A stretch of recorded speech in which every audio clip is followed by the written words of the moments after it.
To start with the greatest name of Almighty Allah, who is the most merciful and the most beneficent. Assalamu alaikum, my dear students. I hope you all are fine and safe by the mercy of Almighty Allah. Welcome in a chemistry class.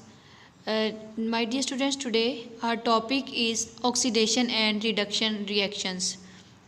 बेटा हम लोगों ने पहले भी oxidation and reduction reaction को discuss किया हुआ है। सो हमें पता है कि ऑक्सीडेशन रिडक्शन रिएक्शन को साइमल्टेनियसली रिडॉक्स रिएक्शन भी कहते हैं। ठीक है, उसको हम जो है वो रिडॉक्स रिएक्शन भी कहते हैं। आप में जो वर्ड रिडॉक्स है उसमें जो वर्ड रिडॉक्स में रेड है वो बेटा रिडक्शन को रिप्रेजेंट करता है और जो ऑक्स वर्ड है वो ऑक्सीडेशन को रिप्रेजेंट करता है।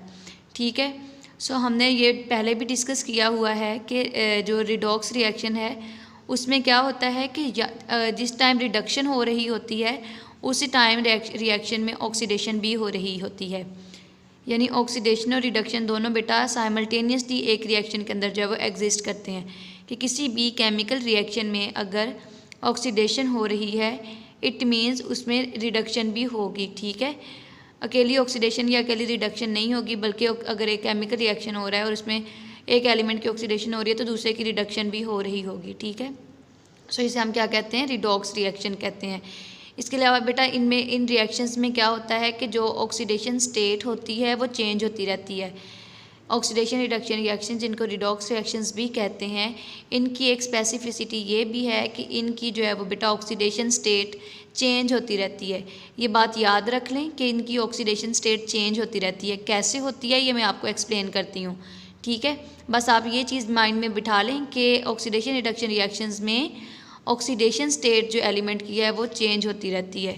ठीक है, सो अगर हम यहाँ पर भी देखें, आपके सामने आपको इक्वेशन नज़र आ रही है। मैंने लिखा हुआ है zinc plus 2HCl, zinc chloride ZnCl2 plus H2। ठीक है, ये सामने आपको नज़र आ रही है ना इक्वेशन लिखी हुई। इसमें क्या हो रहा है बेटे कि जो जिंक है हमने जब ऑक्सीडेशन स्टेट के रूल्स डिस्कस किए थे उसमें हमने देखा था बेटे कि जो एटम होता है वो कोई भी एटम क्या होता है स्टार्टिंग में वो फ्री स्टेट में क्या होता है उसकी ऑक्सीडेशन स्टेट ज़ीरो होती है। सो जिंक इस टाइम बेटा फ्री स्टेट में है और उसकी ऑक्सीडेशन क्या है, सिफर है, ज़ीरो है। ठीक है, ऑक्सीडेशन स्टेट क्या है उसकी, ज़ीरो है। ठीक है, क्यों, क्योंकि इस टाइम जो है वो जिंक जो है वो कि क्या है, फ्री स्टेट में पड़ा हुआ है।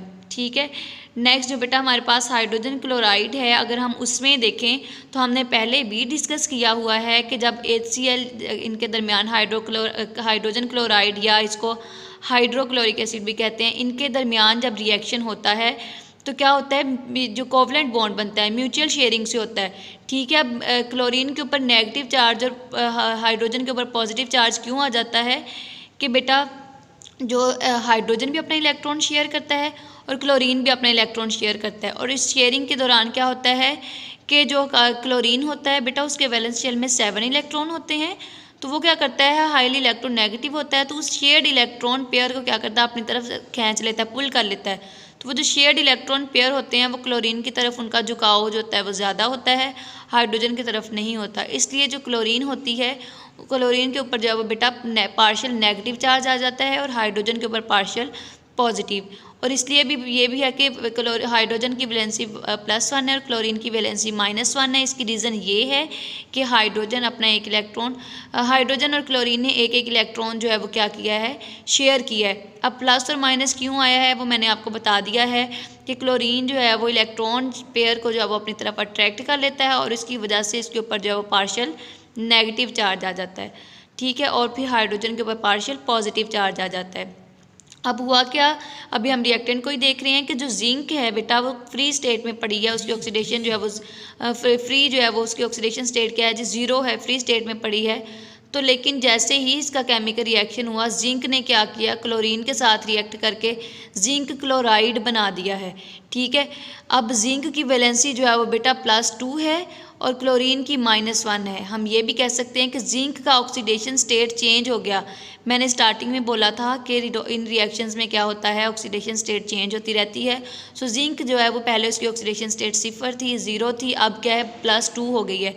क्यों, यहाँ पे मैंने साइड पे एक रिएक्शन शो किया हुआ है, आप देख सकते हैं बेटा Zn, और मैंने साथ में बॉन्ड बना के क्लोरीन को जो है वो शो किया हुआ है। जिंक जो होता है वो बेटा अपने एक इलेक्ट्रॉन डोनेट कर देता है एक क्लोरीन को और दूसरा इलेक्ट्रॉन डोनेट कर देता है दूसरे क्लोरीन को।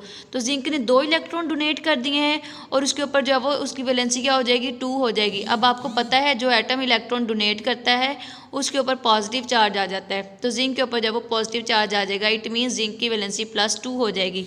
और क्लोरीन क्या करता है, उसको एक्सेप्ट करता है, क्लोरीन की वैलेंसी जो है वो -1 हो जाएगी और उसके ऊपर जब नेगेटिव चार्ज आ जाएगा सो क्लोरीन का ऑक्सीडेशन स्टेट जो है वो -1 ही रहता है। अब दूसरा हाइड्रोजन है। हाइड्रोजन का बेटा जो रिएक्टेंट में देखें तो उसकी ऑक्सीडेशन स्टेट की अगर हम बात करें तो वहाँ पे +1 बन रही है, ठीक है। लेकिन प्रोडक्ट्स में क्या है कि हाइड्रोजन की ऑक्सीडेशन स्टेट 0 हो गई है, ठीक है। क्यों, क्योंकि अब वो जो है वो फ्री स्टेट में आ गया है हाइड्रोजन। अब बेटा नीचे देखें सेकेंड एग्जाम्पल मैंने दी हुई है वाटर की एग्जाम्पल है जिसमें हाइड्रोजन गैस और ऑक्सीजन गैस रिएक्ट करके वाटर बना रहे हैं। तो हाइड्रोजन गैस पहले देखें, हाइड्रोजन भी फ्री स्टेट में है, उसकी भी ऑक्सीडेशन स्टेट 0 है। ऑक्सीजन भी जो है वो फ्री स्टेट में है, उसकी भी ऑक्सीडेशन 0 है। बेटा ये बातें हम बहुत दफ़ा डिस्कस भी कर चुके हैं कि वाटर जो है उसका स्ट्रक्चर मैंने साइड पर ड्रॉ भी किया, आप देख सकते हैं। मैंने बताया भी हुआ है कि ऑक्सीजन जो होता है वो हमेशा 2 बॉन्ड बनाता है, 2 इलेक्ट्रॉन जो है वो गेन करता है, ठीक है। और इसकी वैलेंसी भी 2 होती है। तो अब इसके ऊपर नेगेटिव चार्ज क्यों आता है, मैंने लास्ट लेक्चर में भी आपको बताया था कि ऑक्सीजन जो है वो इलेक्ट्रॉन नेगेटिव एलिमेंट है, ठीक है। जैसे ही हाइड्रोजन जो है वो अपना इलेक्ट्रॉन में जो है वो डोनेट शेयर करते हैं ऑक्सीजन के साथ, तो जो शेयर इलेक्ट्रॉन पेयर होता है बेटे वो ऑक्सीजन अपनी तरफ उसको पुल कर लेता है। उस झुकाव उस रुझान की वजह से क्या होता है, ऑक्सीजन पे नेगेटिव चार्ज आ जाता है और हाइड्रोजन पे पॉजिटिव चार्ज आ जाता है, ठीक है। सो इसी तरह से बेटा हमारे पास जो है जो वाटर हाइड्रोजन है उसकी वैलेंसी +1 है, इट मीन्स उसका ऑक्सीडेशन स्टेट +1 है। और ऑक्सीजन की वैलेंसी -2 है, इट मीन्स ऑक्सीजन का ऑक्सीडेशन स्टेट क्या है, -2 होता है, ठीक है। और नीचे देखिए बेटा मैंने लिखा हुआ है जी कि हाइड्रोजन जो है वो ऑक्सीडाइज हो रहा है और ऑक्सीजन जो है वो रिड्यूस हो रहा है। ऐसा क्यों है बेटा कि ऑक्सीजन जो था पहले उसकी ऑक्सीडेशन स्टेट 0 थी, ठीक है। अब उसकी ऑक्सीडेशन स्टेट -2 हो गई है, इट मीन्स उसने इलेक्ट्रॉन्स को गेन किया है। अब उसकी ऑक्सीडेशन स्टेट क्या हो गई है, -2 हो गई है, तो उसने इलेक्ट्रॉन को गेन किया है और gaining of electron is known as reduction, ठीक है। तो gaining of electron is known as reduction, so oxygen जो है वो रिड्यूस हो रहा है, ठीक है। और दूसरे को, और ये एक्ट जो है वो ऑक्सीडाइजिंग एजेंट के तौर पे करता है, इट मीन्स वो हाइड्रोजन को ऑक्सीडाइज करवा रहा है, ठीक है। अब इसी केस में हाइड्रोजन जो है वो क्या है, पहले उसकी भी ऑक्सीडेशन स्टेट 0 थी, लेकिन क्या कर रहा है जी कि वो एक इलेक्ट्रॉन लूज़ कर रहा है, तो इसकी ये ऑक्सीडाइज हो रहा है।